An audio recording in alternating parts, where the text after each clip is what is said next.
Hey, what's happening, Roland? Hey, what's happening, Jimmy? Hey, he's the guy that gave me the title. What's happening, right. Roland? He told me about 2 years ago, he said, Roland, you need to do a weekly update. What's happening, Roland? And we were up here in Minnesota when we did it. That's yeah. right. And so I actually, said, we're back in Minnesota. We're having a ball. We're kind of having a tournament.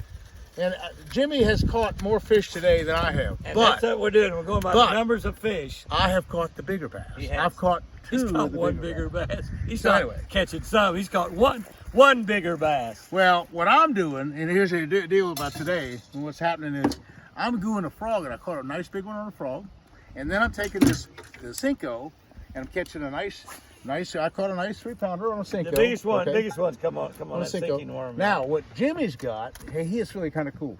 He's got his old-time Red Man spinnerbait, 50-something years old. Tell us about that Red We Man. actually started making his spinnerbait when I was a senior in college. Yeah. And then we sold it after I sold this spinnerbait. Listen to this, cool? Roland. I sold that spinnerbait, the Red Man spinnerbait, to Sam Walton when he had 13 stores. And Sam Walton, you know that chain that he started? They call it Walmart. Yeah, well, I've heard of it. Sam Walton. I sold him that bait when they had 13 stores. Tahlequah, Oklahoma, where we lived down on Lake Tenkiller, south of there. It was store number 10.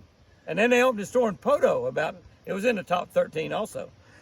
But anyway, this spinnerbait, look, it's a gold blade, 4.5 Colorado. A barrel swivel, you notice it's not a ball bearing? Barrel swivel. That makes the blade have to look work at the bend, harder. it's not an R bend. He's caught 100 bass on this and it's not broken. Over 100. Probably, This is I most probably caught 20 indestructible. fish on it or 25 I have a today. spinnerbait that's kind of indestructible too. It's a Roland Martin's big Got blade heavy spinnerbait. wire for It's the heavy big, wire. big and so blade. that's the whole key if you want something that'll last a long time. Hey, the Red Man will do it. But the nice thing about up here, you know, the way you need to develop your market, you get those nasty pike. You can catch 100 pike on it and not Yeah, break but they'll cut the line. Well, if they don't break your line in two. Then you have to buy another Yeah, one. but they will break regular spinnerbaits too. You can't catch very many of them. That one you can catch 100 pike on. Now, if they bite your line in two, they bite your line in two. You're. In fact, I got one that tied on too. See, I mean, it's not just Jimmy's not the only one with the Red Man spinnerbait. He gave me one, brand new one. You notice his still got paint on it. He hadn't caught 100 on it. But he will catch 100 on it before the week's over. Well, I promise you that. what's happening to me this week? Let me just explain. Jimmy, you just got up here yesterday. Right. How was your trip coming up? It's a great trip. Pat and I come up. It's 1,055 miles from Twin Eagle Ranch. I dropped Chris off at Tulsa, and she's wheeling around at Tulsa. Yeah. No, Sherry picked her up. She stayed at Sherry's this week, and we're up here. We're going to fish about 4 or 5 days, making television shows, YouTube videos, Facebook videos, and then we're going to work 3 days for 3M, fishing some of the 3M customers in kind of a tournament contest deal. You won the tournament before. Yeah. I won the big fish last year with a pike that was monster. About 40 inches or something. Spinnerbait pike. You would ever believe it? That That's right. Yeah, spinnerbait, a big spinnerbait pike. But anyway, this week, what we've had this week, I've done 4 different shows. I did one whole show on a chatterbait, working one of the island lakes, not too far from Park Rapids. By the way, there's 200 lakes within 20 miles of Park Rapids, and so this is like a 200 acre lake here. I don't know how many. Yeah, probably 300 or 400. We just guessing. We're the only boat out here. It's Friday, Labor Day weekend. You'd think there'd be a whole bunch of boats, and there's none. We're the only boat. Only boat. Now there's boats. There's people live here. So I'm throwing this half-ounce chatterbait on a 50-pound braid, and that's been a good deal. I caught a couple 5-pound bass on that. Not today. Not today. No. But today's not over. Then actually the frog. This is for the whole week. I've done a couple different segments on the frog. And I went in this one lake, Jimmy, when there was a beaver hut over in the corner, and there was all these logs that lay that they just cut, and I threw the frog in there, and I caught a 5-pounder on a frog, I caught a 4-pounder on a Cinco. One beaver hut. And that was just a couple days ago. Different lake. Look for a beaver hut. Next to a beaver hut. So look for beaver huts. Okay, I'm throwing this on 50-pound braid, a big flipping stick, a great big 8-to-1 ratio solace reel, and on this deal, I like the frog because in the sunny weather you can look for the biggest frogs and biggest pads you can find, and just kind of go like, ooh, look, there's something chasing it now. No, they kind of twitching along. When they hit it, just kind of drop it like a worm and set the hook. You notice I have the rod in my stomach and really ready for a good hook set. That's a big deal. The bite hasn't been too strong this morning, though. No, we caught a lot of fish, but we caught a lot of small pike. A lot of small pike. A lot of small bass. But caught about 10 small bass. The wind's out of the north, and that's the deal. But it. Why is that? Well, winds out of the north, a fisherman should not venture forth. When the wind's out of the south, it blows the bait in the fish's mouth. Well, I heard when the wind's out of the east, the fish bites the least. And when the wind's out of the west, they fight the best. There you go. That's it. We need a west wind.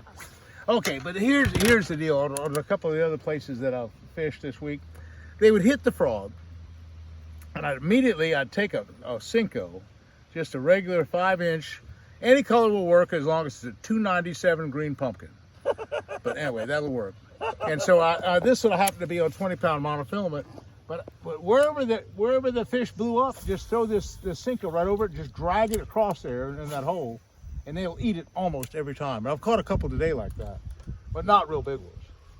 And Roland, one thing that people ought to think about, no matter where they're fishing, if they're fishing the shoreline, which you mostly do up here a lot, because the shoreline is just solid cover and structure for bass, is to always turn around and throw back out and toward the middle of the lake occasionally. Yep. Might make 4 or 5 casts out there, and then after a while do it again, but do it every 15 or 20 or 30 minutes. Even no matter if you're throwing out there in 50 or 60 foot of water, just do that occasionally. The largest bass that I've caught so far this morning, I caught by throwing out, not throwing toward and the the bank. Largest bass I caught, case in point, is what he's talking about. He pulled up to a point right over there, and Shallow he's water fishing the point bank, that went way out. and all of a sudden he's out in the middle, and I'm saying, what, Jimmy, what are you doing out in the middle of nothing, just in the middle of nowhere? And I took that Cinco and I just threw it out there, and I'm sitting back in that seat just going, well, I'm wasting my time. And all of a sudden, a nice 3-pound basket. Because I had him big bass of the day. I had him on a bar, an underwater bar. He didn't know it was there. Yeah. Yeah. But anyway, it was. The point is, there are some deep water fish, to be caught, and so that's a big deal. What's happening, Roland, is I'm going to move our boat. Okay, Yeah. that's Okay. what's happening. Is that okay? Okay, he's going to move the boat. But anyway, this week I've done some 10 segments for my YouTube and a couple of TV shows as well. I fished with the likes of guy Mike Johnson. And Mike Johnson, we did a completely different thing than we're doing now. I took this big jig, for example. Here's another whole pattern, another whole film we did. We took this big 3/4 ounce jig with the big cowboy trailer, and we'd go to the pads, like you see right here. And this was just a couple days ago. And we caught 5-pound bass. We'd flip it right into the pads and sink it down, put the rod ready, and boom, jig it a couple times, pull it on up, throw it another spot in the pads. Of course, I'm a little far away, but throw another spot, the thick pads like that, boom, drop it in, jig it a couple times. Anyway, Mike Johnson, he has this thing Johnson on the outdoors, and he's fixing my boat right now, putting a charge system in by power pole charge system. Getting that done, so we'll pick that up this afternoon. But anyway, we've had some great film work this week. Minnesota with its 11,000 lakes, it's really one of I call it the summer bass capital of the world, because I think you can catch more fish here in the summertime than any place in the whole country. And then the water gets hard in the winter. Not so hot in the winter, a little bit hard to fish. Anyway, folks, that's what's happening in my world. Glad you could join Jimmy and I here in Minnesota, and we'll give you a good update next week on how we did. We'll see you again soon.